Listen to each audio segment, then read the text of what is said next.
Dans cette vidéo, un CPPSI de 2017, on s'intéresse à la série de fonctions S de x qui est égale à la somme des 1 sur n moins 1 sur n plus x. Donc on demande dans une première question de montrer que S est bien défini sur moins 1 plus infini. Donc avant toute chose, on va poser un qui à x associe x appartenant à moins 1 plus infini associe ce qui est à l'intérieur de la série, histoire de lui donner un nom. Et en mettant même dénominateur, on obtient une autre écriture de un du x, et on pourra alternativement utiliser celle-ci ou celle-là selon les besoins. Donc pour faire le caractère défini de S, on fixe un x dans moins 1 plus infini, et on doit démontrer que la série des un du x converge. Donc pour ça, on regarde un du x. C'est un grand taux de 1 sur n2, parce que x ici est fixé, en bas c'est équivalent à n2. Donc voilà. Et on sait que la série des 1 sur n2 converge absolument. Donc par comparaison, la série des un du x va aussi converger absolument. Et donc elle converge. Du coup, on obtient que S est bien défini sur moins 1 plus infini, parce qu'on a convergence pour tout x dans moins 1 plus infini. Et en plus, on a, ce qui revient globalement à la même chose, que la série des un converge simplement vers S sur moins 1 plus infini. Dans une deuxième question, on nous demande de montrer que S est continu sur un segment AB inclus dans moins 1 plus infini.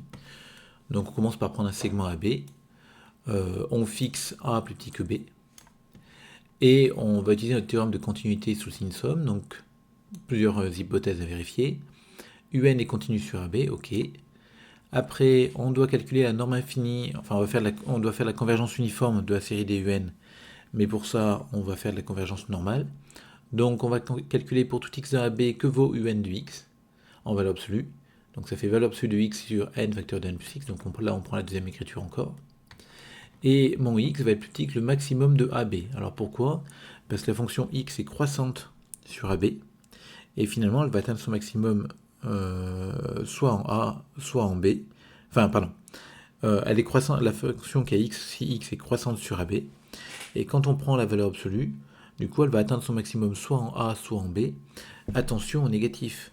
Si on a A égale moins 0,5 et B égale 0,1, en fait le maximum en valeur absolue sera atteint en A. Donc on est obligé de prendre ces gants-là, donc bien mettre le max ici. Et au dénominateur, par contre, on n'a pas de souci parce que tout le monde est positif.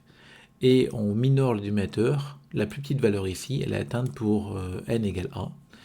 Et donc du coup, on va majorer la fraction en minorant le dénominateur parce qu'on a des positifs ici.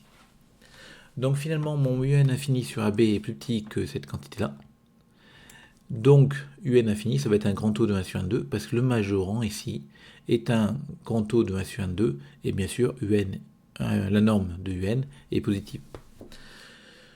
Or, la série des 1 sur 1, 2 converge, donc par comparaison, la série des normes infinies converge. Donc un converge normalement, donc uniformément sur AB, pas de problème particulier. Donc quand on regarde, on a la convergence uniforme de la série sur AB, la continuité de tous les un. Donc le théorème de continuité sous le signe somme nous dit que S, qui est la somme des un, est continue sur AB. Alors ensuite, on nous demande est-ce que S est continu sur moins 1 plus infini. La continuité étant un caractère local, on a continuité sur tout segment AB inclus dans moins 1 plus infini, donc S est continu sur moins 1 plus infini. Derrière, on vous demande de calculer S de x plus 1 moins S de x, et ensuite donner un équivalent de S en moins 1 plus. Donc quand on calcule S de x plus 1 moins S de x, on remplace S de x plus 1 par sa valeur, S de x par celle-ci.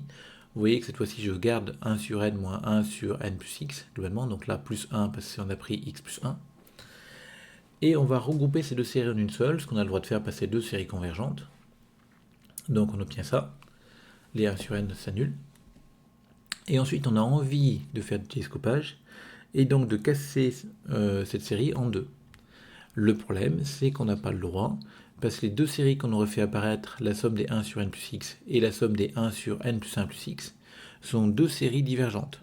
Donc on a le droit de casser une série en deux à partir du moment où on fait apparaître deux séries convergentes. Ce qui n'est pas le cas ici. Alors pour m'en sortir, je vais poser un grand N, et je vais dire que comme cette série converge, comme somme de deux séries convergentes, la valeur de sa somme, c'est la limite de la suite des sommes partielles. Et dans cette somme partielle ici, j'ai une somme finie, j'ai le droit de la casser en deux, donc je la casse en deux, et dans la deuxième somme, je change d'indice en même temps. Et du coup, je fais mon télescopage, je continue, donc avec toujours ma limite de ça maintenant. Et du coup, cette limite-là, on la calcule, ça fait 1 sur 1 plus x. Donc vous voyez la petite astuce qu'on a utilisée ici, c'est que là, on a envie de casser cette série en deux pour faire du télescopage. On n'a pas le droit, donc on a posé un grand N, et on a dit que la somme de cette série, c'est la limite quand grand N tend vers plus infini de cette somme partielle-là. Et du coup, dans la somme partielle, on a le droit de casser en deux comme on veut, et on garde notre signe limite devant. On a le droit d'écrire cette limite encore une fois parce qu'on sait qu'elle existe, car la série est convergente. Bon, du coup, on a notre relation s de x plus 1 moins s de x égale 1 sur 1 plus x, ou encore s de x égale s de x plus 1 moins 1 sur 1 plus x. Et quand on regarde cette écriture-là, donc ce qui nous intéresse maintenant, c'est l'équivalent en moins 1. Ben, s de x plus 1 en moins 1, ça va tendre vers s de 0. Par continuité, il est important de la citer, de s en 0. C'est parce que s est continu en 0 que ça tend vers s de 0. Donc cette limite-là est un réel, et donc cette quantité-là est bornée au voisinage de moins 1. Quant à celle-ci, quand x tend vers moins 1, plus, ça va tendre vers plus infini, alors vous voyez, j'ai pas pris le moins. Donc en fait, on a écrit s de x sous la forme d'une quantité bornée moins quelque chose qui tend vers l'infini, donc l'équivalent, ça va être moins 1 sur 1 plus x, donc la quantité qui tend vers l'infini. Enfin, dans une dernière question, on vous demande si S converge normalement sur moins 1 plus infini. Alors, il y a deux types de réponses qu'on peut apporter à cette question-là, enfin, qui sont toutes les deux valables d'ailleurs. Hein. Mais la première réponse, c'est que quand on regarde U1 infini sur moins 1 plus infini, eh ben, on sait que cette norme-là, infini, va être plus grande que U1 de x pour tout x dans moins 1 plus infini. Donc, comme elle est plus grande que x pour tout x, en passant la limite quand x tend vers moins 1, on aura que cette norme infinie serait plus grande que la limite quand x tend vers moins 1 de U1 de x. Et cette limite-là est égale à plus infini. Donc en fait, on obtient que cette norme infinie n'existe pas. Et comme elle n'existe pas, bien sûr, la somme des UN ne peut pas converger normalement, car la série n'a pas de sens pour au moins un terme. Alors si on oublie le cas 1 et qu'on fait commencer à 2, on pourrait vouloir se dire, tiens, on va regarder du coup à partir de 2. La même chose, on a la norme infinie de UN qui sera plus grande que UN de x pour tout x dans moins 1 plus infini. Et du coup, quand on passe à la limite quand x tend vers moins 1 dans cette inégalité, on obtient que la limite de la norme infinie quand x tend vers moins 1, mais cette limite-là, enfin la quantité dont on cherche la limite ne dépend pas de x. Donc la limite quand x tend vers moins 1 de la norme infinie, c'est la norme infinie, va être plus grande que la limite quand x j'ai fait en plus infini, quand x tend vers plus infini de un de x. Donc au lieu de faire moins 1, là on le fait en plus infini. Et la limite en plus infini de un de x, ça va faire 1 sur n. Donc ici, on obtient que les normes infinies sont toutes plus grandes que 1 sur n. Or la série des 1 sur n diverge. Donc par comparaison, la série des normes infinies va diverger aussi à partir de n égale 2. Donc vous voyez ici un argument qu'on a utilisé plusieurs fois. La norme infinie est plus grande que un de x pour tout x dans l'intervalle. Et donc on peut passer la limite. L'intérêt étant que la limite quand x tend vers je sais pas quoi de ma norme infinie, c'est la norme infinie. Et de l'autre côté, la limite quand x tend vers je sais pas quoi de la quantité, on peut la calculer. Et on obtient finalement que la norme infinie est plus grande que la limite quand x tend vers n'importe quel point de l'intervalle, y compris dans l'adhérence de l'intervalle, donc des points bornes de l'intervalle, de un de x.